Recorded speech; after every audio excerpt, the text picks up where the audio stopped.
everybody. Hope you're having a good day today. Welcome back to the channel. So this will be video number 2 in my beginner backpacking series. This one's going to be all about clothing. So for me, and sometimes still, clothing is kind of one of the most anxiety causing parts of backpacking, especially if you're a new backpacker. There are so many different brands and styles and types of clothing out there. It's kind of overwhelming. And then you got to worry about the temperatures that you're going in and everything like that. So I'm going to try to just give a basic rundown of a general clothing system that really, once you get this down, it's not that difficult. And this will pretty well cover you for any trip from 90 degrees to 20 degrees and below. Obviously there's some different gear for that. If you look at my winter backpacking gear list that I have on here, that shows my clothing system for 0 degrees, negative temperatures and stuff like that. So it takes some modifications, but for the most part the clothing system is basically the same. I hope you appreciate what I'm doing because it's like 32 degrees maybe out here, and I'm gonna take some of these layers off to show you. So it's a little chilly, but I'm gonna do this for you because I want you to learn. I don't want you to be like me and buy 95 pieces of clothing and only use like 10 of them. But the biggest thing is the types of materials you wear.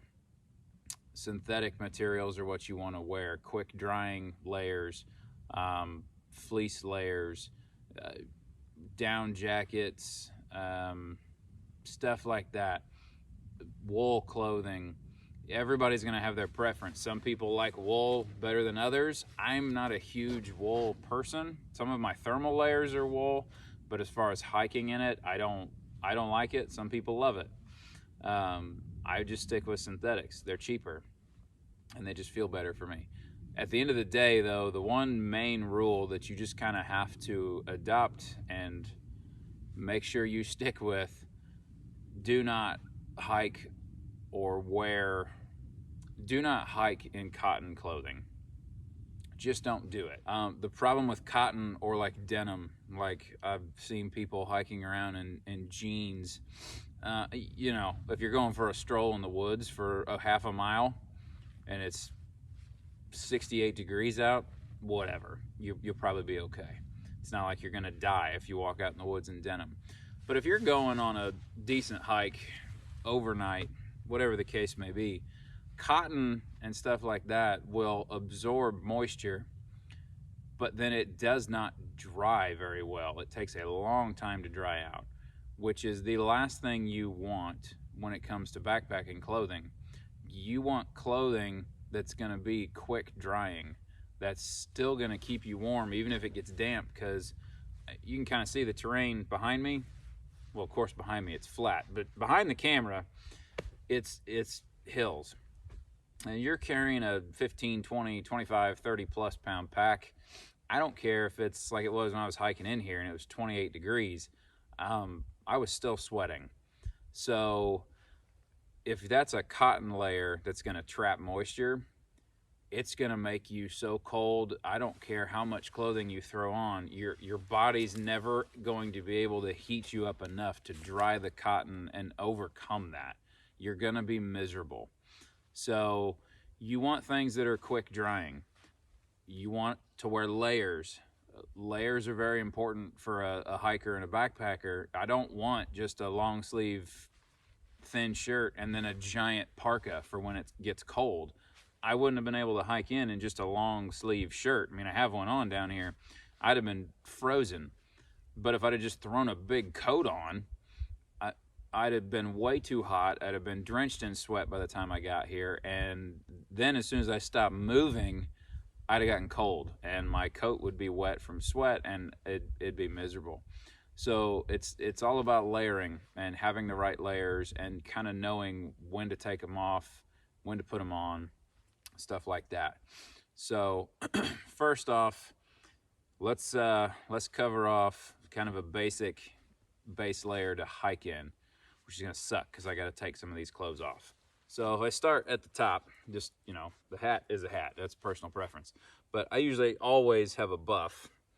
So the buffs are just kind of like these tubes of fabric. This one happens to be a merino wool one. You can get synthetic ones. They're pretty handy. You can put them on like bandanas. I can pull it down over my neck and use it as a neck gaiter. I can use it to wipe sweat and stuff off my face. They're very handy. I usually have one that I'm wearing, even if it's hot, just as a sweatband on my head. And then I'll have a spare one in the pack for whatever else. But for cooler temperatures like this, I like the wool one. Just helps keep my head warm. I can pull it down over my ears. The fabric is kind of on the back of my neck, and that helps. And then I just throw a hat on top of it because I like to wear a hat. As far as a shirt, this is just it's a sun hoodie. It's a very thin synthetic shirt. It's very, very thin. This particular one has thumb holes. And then, as the name would imply, it has a hood that's pretty good size. This particular one is a Outdoor Research. I think it's the Echo. A lot of my videos too, you see me wearing the blue one. That's literally off of Amazon. It's I think Willet is the brand. If you just get on Amazon and search sun hoodie, you'll find it. I can tell you, after a year of wearing this one and then a year of wearing the other one,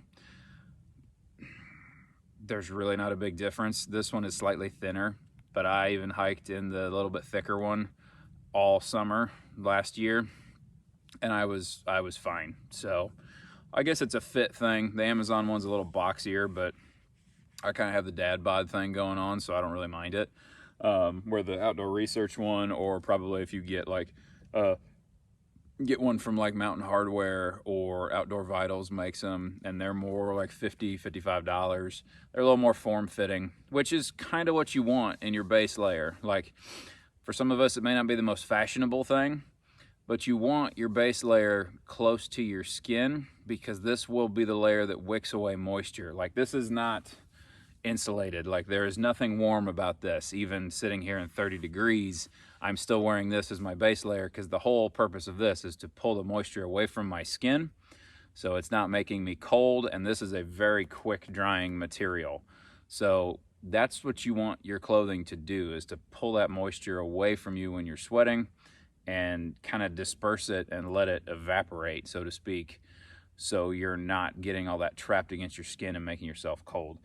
I wear sun hoodies year round, even, like I said, in the middle of summer. It does exactly as the name implies. When I was on that trip in Wyoming that's on here, it came in very handy to keep the sun from burning the crap out of me. I had the hood up most of the time too, even though it was pretty hot.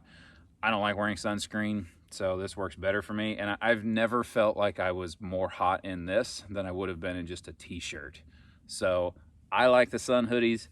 Obviously, you could just buy a cheap synthetic t-shirt from Walmart if you wanted to for $10, and it'll do the same thing. It can't just not cotton. That's the big thing. So a synthetic hoodie or shirt of some type that's fairly tight fitting and fairly thin. In this trip, I just wore regular hiking pants. These are a Wrangler all-terrain gear hiking pants. I got them from Target for like $30. You could buy the zip-off ones. You can hike in shorts. I mean, usually if it's over 45, 48 degrees, somewhere around there, I'll hike in shorts. It's just a lot more comfortable, and as you're moving, your body generates a lot more heat than you think it will. And I've discovered hiking in shorts, even in temperatures that borderline, it seems a little crazy to be wearing shorts. There's a fly out here. I guess spring's on the way. You move enough that you generate so much heat that I don't really even, but it's not a problem.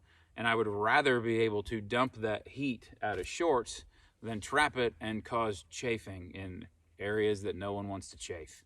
Chafing sucks. But that's why it's important to wear, again, synthetic pants. Again, you're going to sweat. You don't want that moisture, like with denim, trapped against your skin. It'll chafe you. It'll make you cold. It's not good. So again, you could go buy some $80 hiking pants that have a fancy brand name on them. or some $65 fancy running shorts.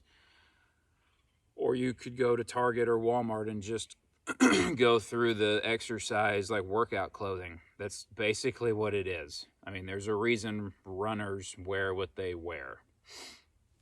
Just saying. I'm sure there's value to some of these more expensive fabrics, and some of them stretch. Like, that's why I like these Wrangler pants, is they're a little bit stretchy. They're pretty durable. I've never torn them up, but I've also bought cheap pairs of hiking pants that I've never torn up either, and $10 basketball shorts that I've never torn up either. So kind of personal preference, I guess. Socks, just wool socks. I always buy the Darn Tough ones. I've tried smart wool ones. Smart wool ones tend to fall apart. Like, I wear them around the house. My socks that are in here that are my sleeping socks are big, heavy smart wool socks. But for hiking, the Darn Tough ones for me are about the best thing ever. I'll wear wool socks all year long hiking, and I have never gotten a blister since switching to wool socks. They absorb the moisture. Even if I go splashing through a creek in my trail runners and get them soaked, they will still keep you warm. I don't understand the science behind it, other than that's probably why sheep have wool on them, so they regulate temperature better. But they work, and they're durable. They don't stink, which is pretty impressive. But just wool socks for sure. Don't mess around with really any other kinds. You'll get them wet, they'll bunch up, they'll tear your feet up, cause blisters. Just wool socks are the way to go. We're not going to talk about the shoes because I already did a whole video on that. So that's kind of your basic hiking layer. And quite honestly, like, even in this temperature right now, it's, right at freezing. I could probably just throw my pack on and hike out in this, and I'd be a little cold to start, but it's always better to start a little bit cold because you're going to generate heat as you go. But we'll talk a little bit more about the hiking and layering later. So next would be a good mid layer, which I have the Melanzana Microgrid hoodie.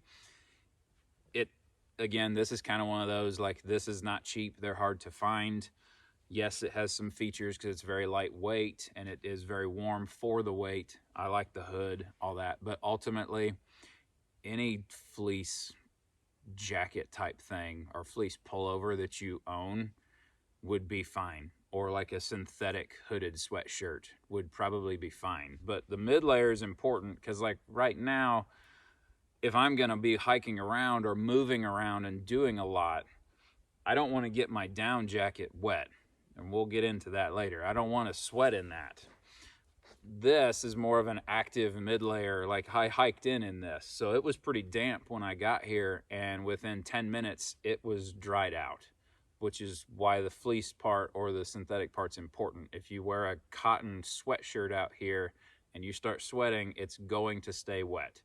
So, but even in temperatures like this, when I throw this guy on like this, there we are, you would be shocked at the amount of warmth that something like this gives you, which is why it's important. I've spent most of the afternoon out here just wearing this. Now, I was in the tent for a while, but this is, if I'm active, a lot of times this is really all the insulation I need. And you'd be surprised too, when you get out here and start doing that, you stay pretty warm moving around. But something fleece, something like this one is breathable.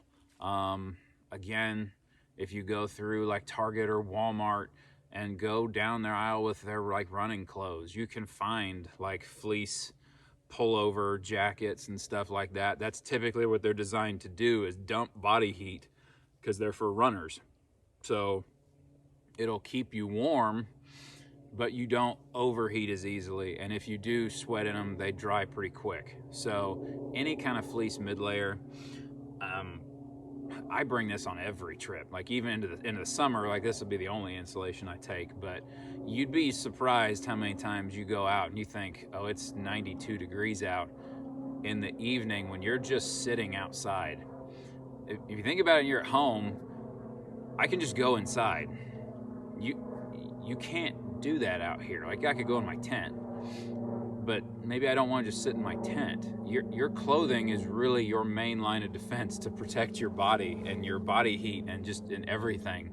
So I'm always going to bring this, because there's been plenty of times I've been sitting around and it's, according to the thermometer, 73 degrees out, and just the breeze is just different. Something in the air is just, I'm cold, like it's just cool out, and to be able to throw this on just makes life so much better. So anyway, a synthetic fleece type pullover hooded sweatshirt, as long as it's synthetic.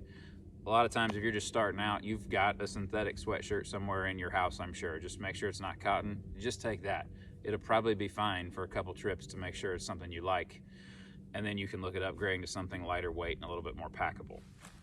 So now, talking about like your main insulation layer. So to not get, step over the buckle on my back. To not get too into this subject, because this could be a whole video on its own, your insulating layer, you can choose between synthetic filled or down filled. That's your standard puffy jacket like this, right? Synthetic, typically it's cheaper. If it gets wet, like if you get rained on, it's not a rain jacket, but if it gets wet, whether it's sweat or a little bit of rain or whatever, it's still gonna keep you it's still gonna keep you warm. Down, I guess, but the negatives, it's heavier and it definitely doesn't compress as well. Down is much more compressible depending on the fill power. Like this is an 800 fill power down jacket, so this thing will compress down to the size of a large grapefruit. I think it weighs, it's a double X size, and I think it weighs like, I don't know, 10 ounces, this particular one. But the amount of warmth you get out of that tiny little package is incredible. And I'm kind of looking forward to it right now, because I'm just sitting, I'm not doing anything. For just sitting here, you know, something like this will keep you warm. I can wear this setup and I'm good down into the upper 20s. I mean, it's 32, flirting with 30 degrees kind of all afternoon, and this is all I've needed. And that's not even wearing like thermal long underwear or anything like that. So a good down jacket will really cover most seasons that the average backpacker is gonna do. When you start talking sub 20 degrees, that kind of winter camping, yes, you've got to look at something that with more loft, like the video I did with the Mountain Hardwear jacket. That's more of a parka. You can find the down jackets typically have the option, or the synthetic ones, to have a hood or not have a hood. I would always just get one with a hood. It doesn't really add much money. It doesn't add any noticeable weight. Like, I promise you won't notice the difference between a hooded and non-hooded jacket in your pack. But having the hood just gives you that extra option if it's cold to throw this big old hood up and trap that body heat, and it makes a difference. It makes a difference for sure. Aside from that, then you really start getting into your shell layer. I will tell you, for me, I don't really care what the forecast says. I'm going to take a rain jacket. And honestly, for me, I'm still also going to take rain pants. Now, rain gear is a whole different can of worms, because you have technologies such as Gore-Tex or breathable waterproof fabrics. I'm just going to tell you, because I don't work for a gear company, I'm not trying to sell you anything. I'm just telling you through all my trial and error. I don't care what rain jacket you buy or rain pants you buy, you're going to sweat. Like, there's no such thing as a waterproof fabric that is breathable enough that if you're actively moving, that it's going to keep you from sweating. It's just reality. Trust me, I've bought expensive ones thinking it would be this great, I can hike in the rain and I won't get sweaty. It's just not how that works. But rain gear is important for multiple reasons, and a lot more than just rain. It'll stop the wind, because if it was windy right now, if there was wind rolling down into this ravine, I don't care how warm this jacket is, that's gonna suck the heat right out of it. And I'd be freezing in a situation where normally I'm warm. I mean, I've sat out in 45 degrees and been cold because of the wind, where in the same trip it was 32 degrees and I was perfectly warm because there wasn't a breeze. So that's the main reason I take the shell stuff, is to block out wind. Rain pants, these specific ones I think are just some generic REI ones. They're nothing fancy. They do have, a lot of them will have zippers that go a quarter or the third or a half the way up the leg, so you can put them on without taking your boots off, which is kind of nice. I will say I don't think other than maybe like twice have I worn these in the rain because of the rain and trying to keep my legs dry, because again, I'm probably going to sweat. But more often than not, I wear them as just an extra layer of warmth or wind protection, because like I said, a lot of times I'm hiking in shorts. So having a pair of rain pants does help with that. Right now I'm warm enough with this jacket, but if it was a little bit colder, I just have hiking pants on. I could throw these on over the top of these and you'd be surprised how much warmth it does trap. And then a good rain jacket. So if you watched my ultralight gear list video, my Wind River trip, the winter trip I just did with my son, I typically take just a very cheap basic Frogg Toggs rain jacket. Again, I've tried expensive. I've bought Arc'teryx shell jackets. I've had the Outdoor Research Helium 2 rain jacket. That thing wet out on me in like a year. It was, if it was more than just a drizzle of rain, if it was a driving rain all day, I was getting wet. It just kind of shocked me that it did that. The Arc'teryx ones were just, I mean, they're built for something different. They're built for mountaineering. It's a different thing. The Frogg Toggs jackets, you can get them for like $25 at Walmart, and that comes with pants. Those pants are junk. Get some normal rain pants, because those pants will tear apart. But the jackets, they do everything the more expensive ones do. They don't breathe at all, so they will trap every bit of sweat, that's for sure. But I've never had that jacket wet out, and I've been in rainstorms with it. It's held up to a lot, and I'm surprised at the durability of it, because it's very, very thin. If you bushwhack a lot, if you're not staying on the trail and you're wandering through brush and thorn bushes, you're probably going to tear a hole in it. But ultimately, it was $25, so who really cares? But on this trip, I did bring this one is a Gore-Tex jacket. It's a Marmot Minimalist jacket. Honestly, just because I wanted to test it. I'm trying to decide, do I want to continue the Frogg Toggs one? Do I want to try and find a different rain jacket? But I also knew it was colder, and I wanted to have this to hike in, and I knew I would start sweating, but this jacket has pit zips. So some rain jackets will have zippers in the armpits that you can open up to kind of dump body heat. Really, I just kind of wanted to test to see how it worked. And I hiked in the Melanzana fleece and the rain jacket. And when I finally stopped, my back was sweaty. I took this jacket off and there was a little bit of moisture on the inside. It dried out in the sun in like literally 3 minutes. And then my fleece was dry. But I was pretty impressed. It did do a pretty good job. That's about all the breathability you're ever going to get. But if you're just trying to find a rain jacket for yourself, there's all kinds. You don't have to, you don't have to go the Gore-Tex one. This one I primarily bought for winter, for trips when I knew it was just going to be a monsoon the whole time. Like this is more comfortable to wear than the Frogg Toggs one. The Frogg Toggs one's $25. The fit is kind of weird. The sleeves are annoying. The hood kind of sucks. But, so this is just a little bit nicer for that.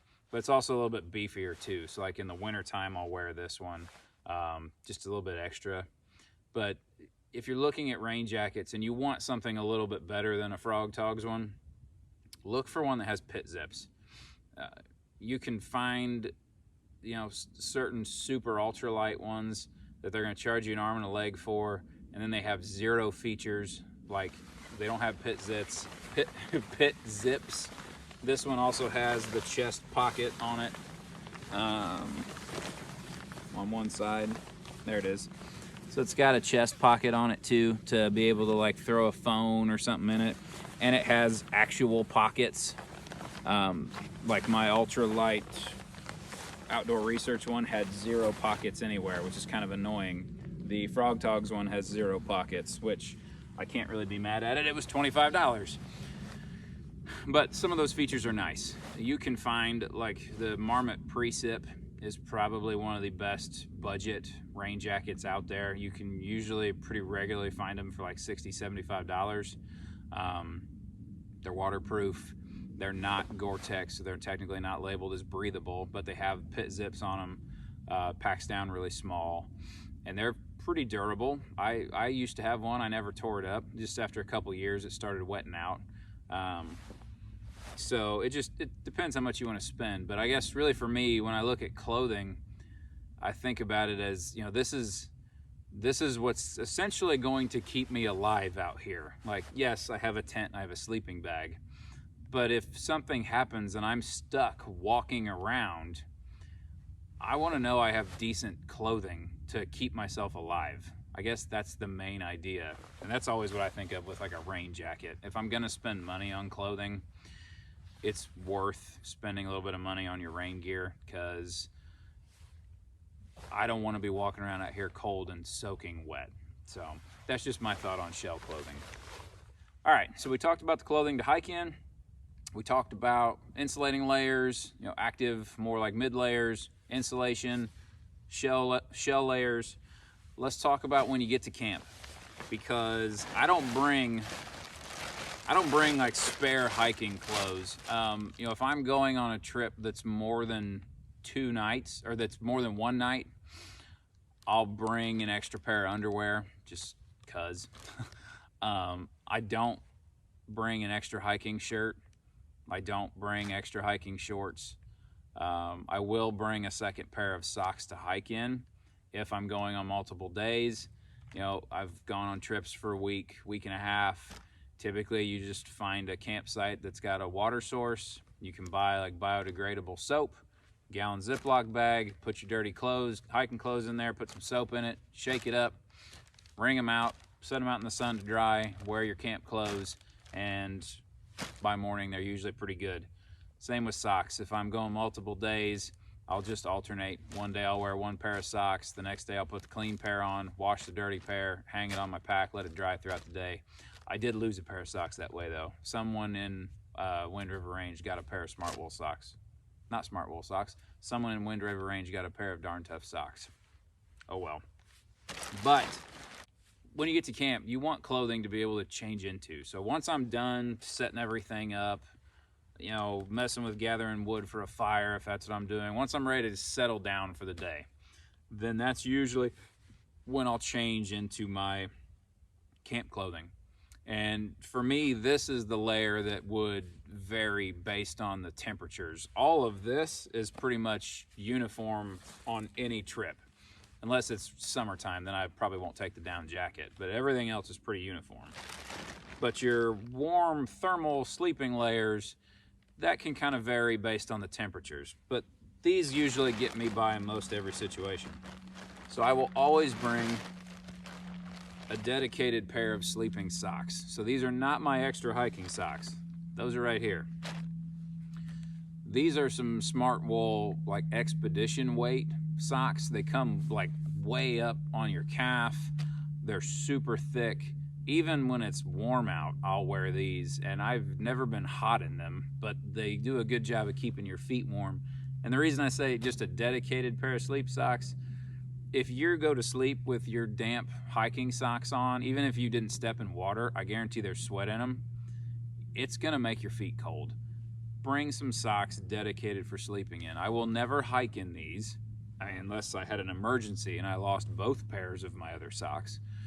But these are just for sleeping in. And I always have warm feet that way. And then I'll have, again, depending on the temperature, but this is for most every scenario, save like wintertime. This is a Smart Wool, like, I think it's a 250 weight. They have like 150 they're really thin, 250, and then I think they have a thicker layer. This is just kind of the mid-weight. Just a mid-weight wool, merino wool, long sleeve shirt. Merino wool does a good job of regulating temperature, so even if it's a little warmer and I wear this, it doesn't necessarily make me hot. But you'd be surprised at the temperature that this would keep you warm in, just sitting around with it. But it's I'm not worried about sweating in it because it's once I stop. If it did get wet with sweat, it'll still keep you warm, but it's soft. They're antimicrobial, so they really don't stink. So when I'm going to sleep, I guess for me, the thought of clean camp clothes too is I don't want to climb in my $300, almost $400 sleeping bag with dirty, sweaty, nasty hiking clothes. Like, I don't want that thing to stink. That's just disgusting. So I always want a clean pair of clothes to go to sleep in. So I'll always have a shirt like this. And again, you could just get an extra synthetic long sleeve shirt. If it's going to be colder, you could just get a synthetic like thermal shirt too. You don't have to buy the wool ones. Like my pants. And then my pants are like a mid-weight fleece synthetic thermal pants. I usually always just take the mid-weight ones. I have a thin pair of basically more like running tights that in the summertime I'll take just to get out of the shorts and put those on. They're not the most fashionable because they are like long underwear. So, you know, do with that what you will. If you're by yourself, who cares? If you're camping with buddies, that's up to you. A lot of times if I'm doing that, I'll put my shorts back on over the top, and when I go to sleep in my tent, I'll take the shorts off and just have these. But, you know, you do you.